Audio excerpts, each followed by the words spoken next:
Hi, and welcome to Coffee with Claire. Did you know that the skin is the largest organ of the body with a total area of about 20 square feet? Our skin protects us from microbes and the elements, helps reduce body temperature, and permits the sensation of touch, heat, and cold. We take our skin for granted. We expose it to the sun at the beach, we go skiing on the slopes and expose it to the cold and wind, and then we turn around and complain when we start seeing wrinkles, sunspots, and saggy skin. Even if you've never taken care of your skin, it's not too late to start. Your skin begins to age when you're only in your mid-20s, although you may not see it. Your favorite products may not work anymore. Your genes, daily habits, and the sun cause these changes. Both men and women are interested in looking young and vibrant. Our skin is our most visual piece of real estate, and when it looks good, we feel good. When it looks bad, we feel bad. Dermatologists are trained physicians that understand skin better than anyone. They all recommend daily regimens to keep your skin healthy. But what products are safe? Should I go organic? How much should I budget to spend every month? Stay tuned as we welcome back Sue Moore, who brings us a great education to help us understand in practical terms some of the most common questions and misconceptions around caring for your skin.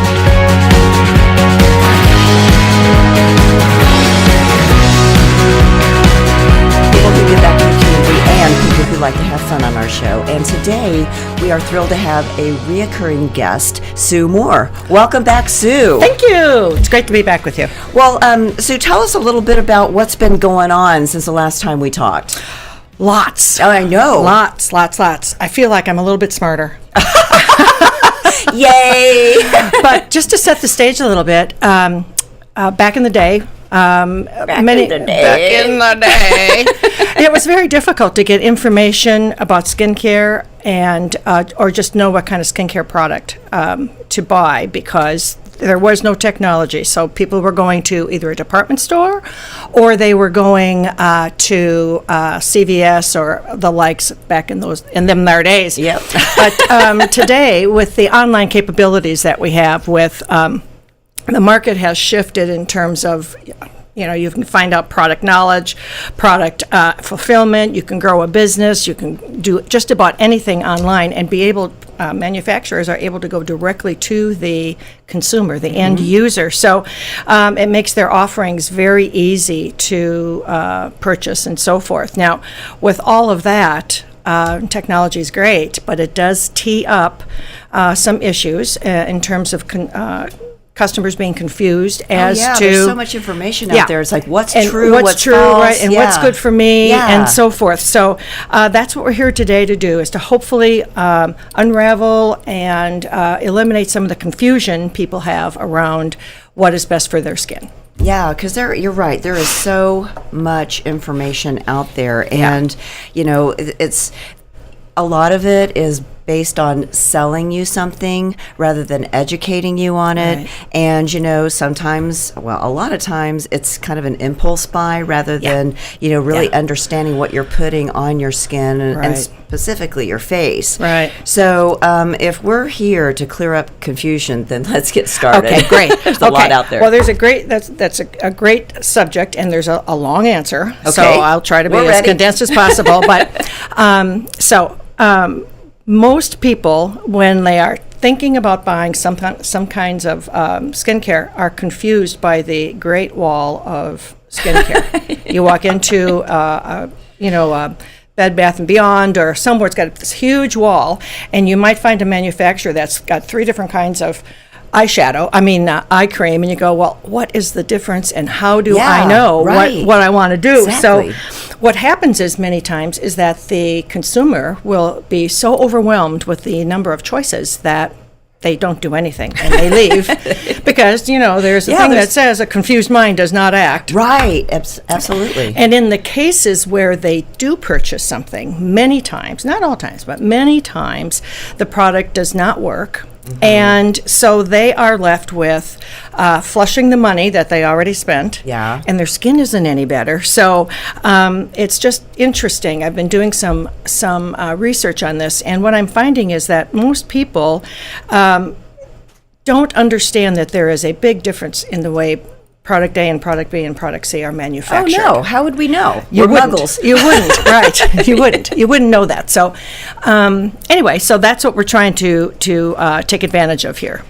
So, since you mentioned there are some differences in the way the products are manufactured and put together, let's talk about that a little bit. Okay.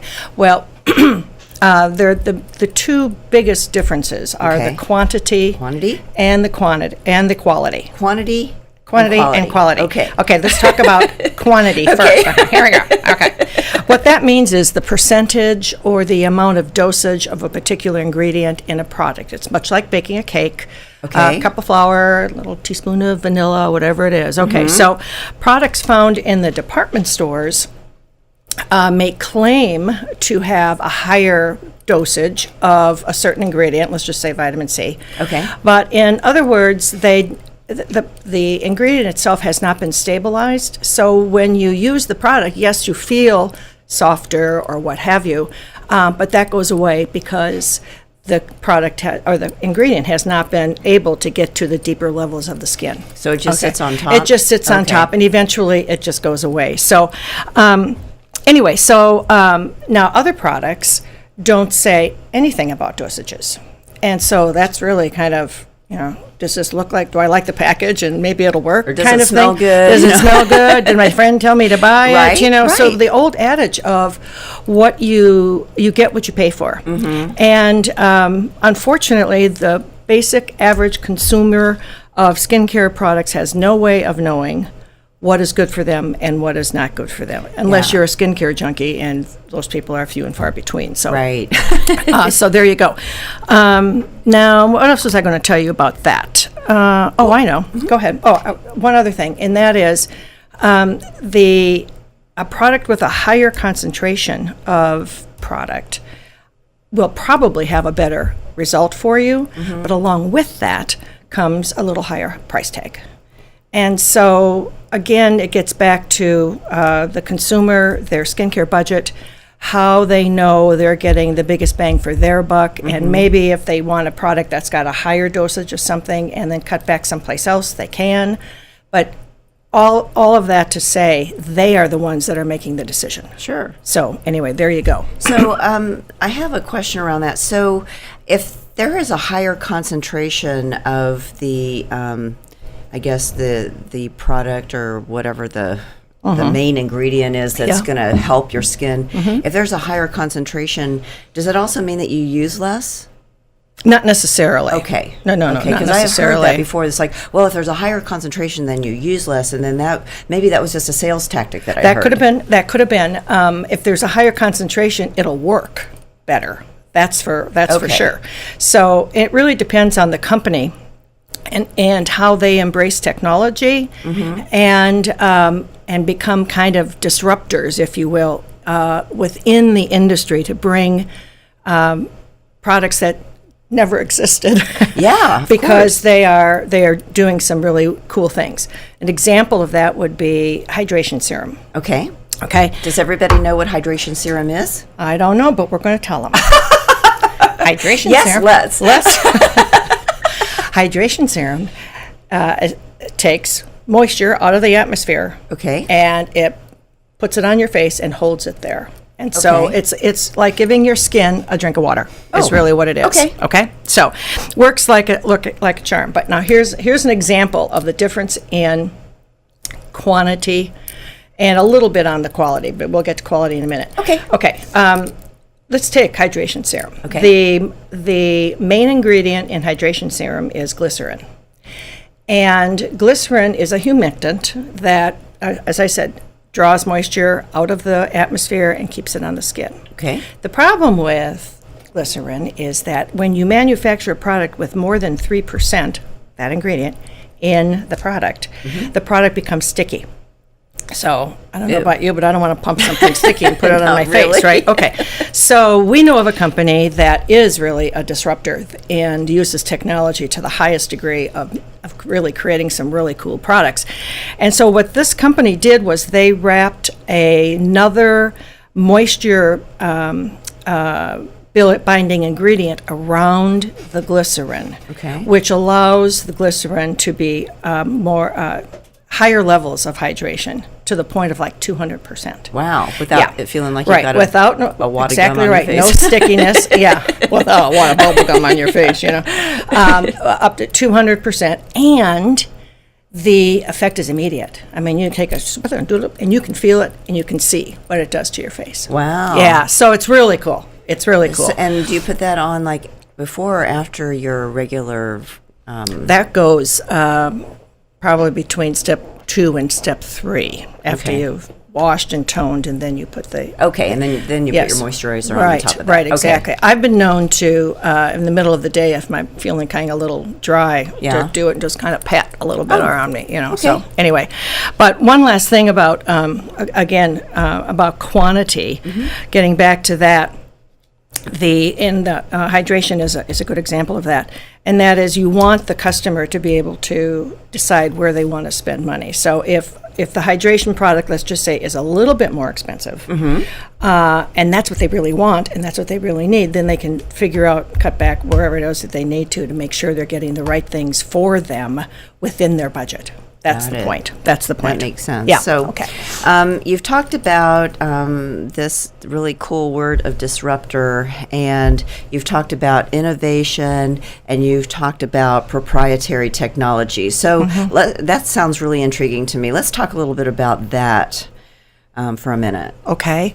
Well, as I said, with the way technology is today, we have got, the company that we are familiar with has scientists and researchers that take that same, for an example, that same matrix, if you will, that worked on the hydration serum. It's also been applied to a serum specifically for under the eye. So because the skin under the eye is thinner, Yeah. and has a tendency to show age and dryness and so forth much quicker than even the facial skin, which is also thin, and then you get dark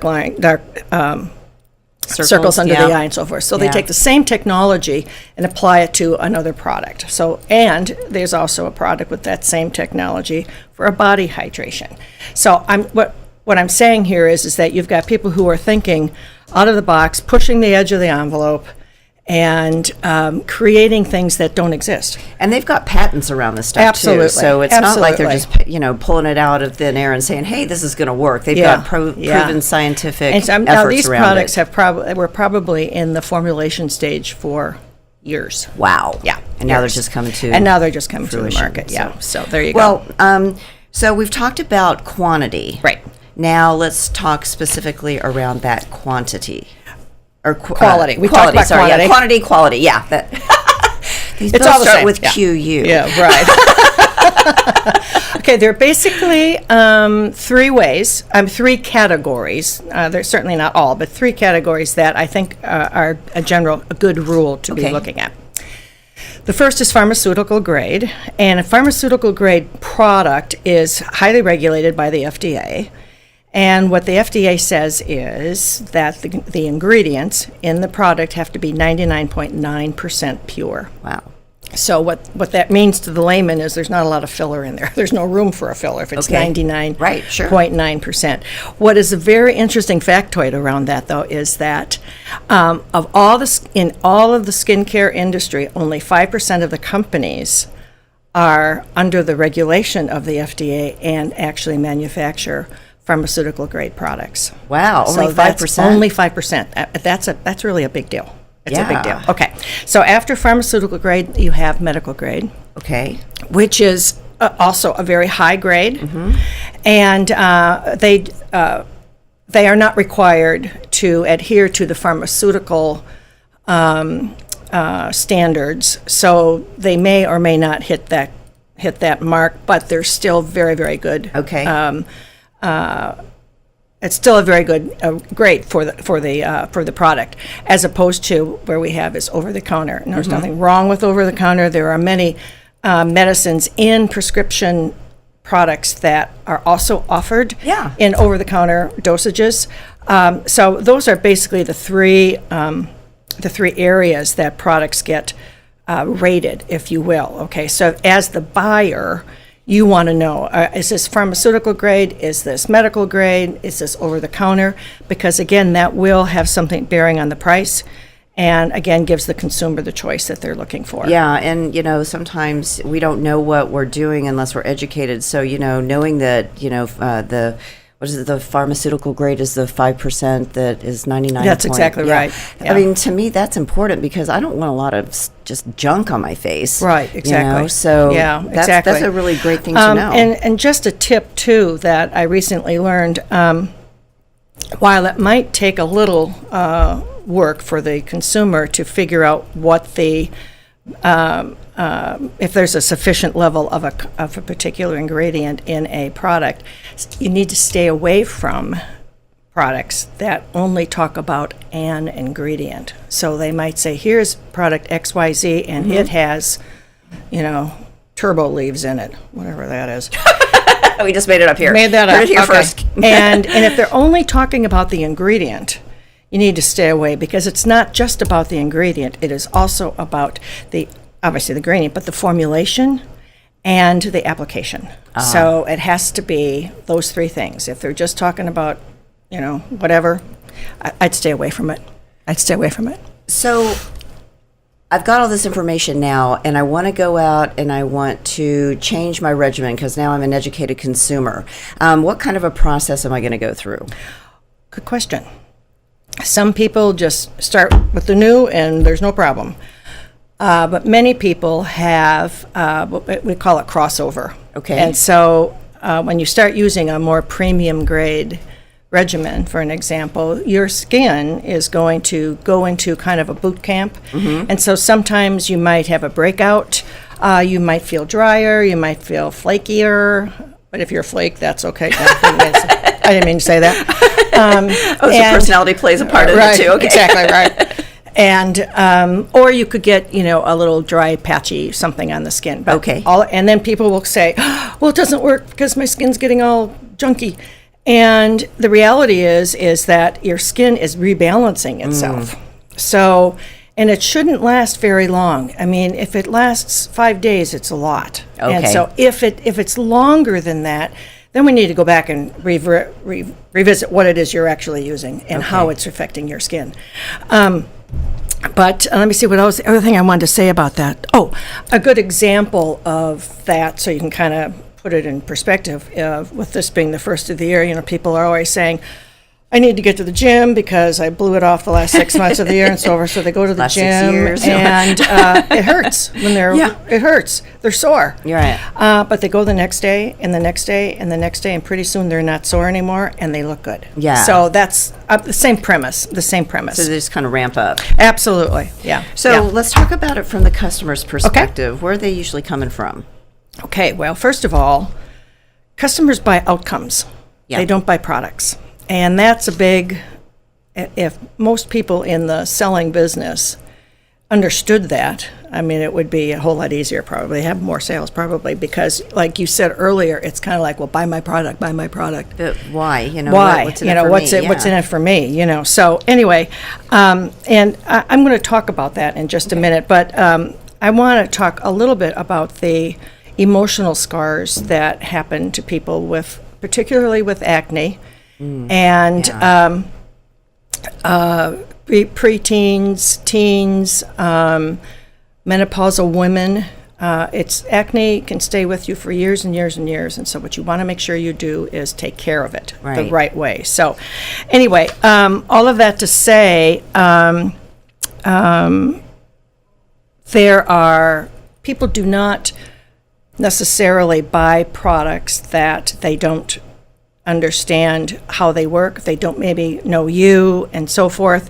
And so if they've got no history with you, what happens is they are very reluctant to spend money. They might be afraid to trigger a mistake or another breakout or something. Or they have a drawer full of products that they've never used before. That's overpromised and underdelivered, you know. So the second thing here is that people don't understand the buy cycle. I mean, B-U-Y, not bicycle, okay?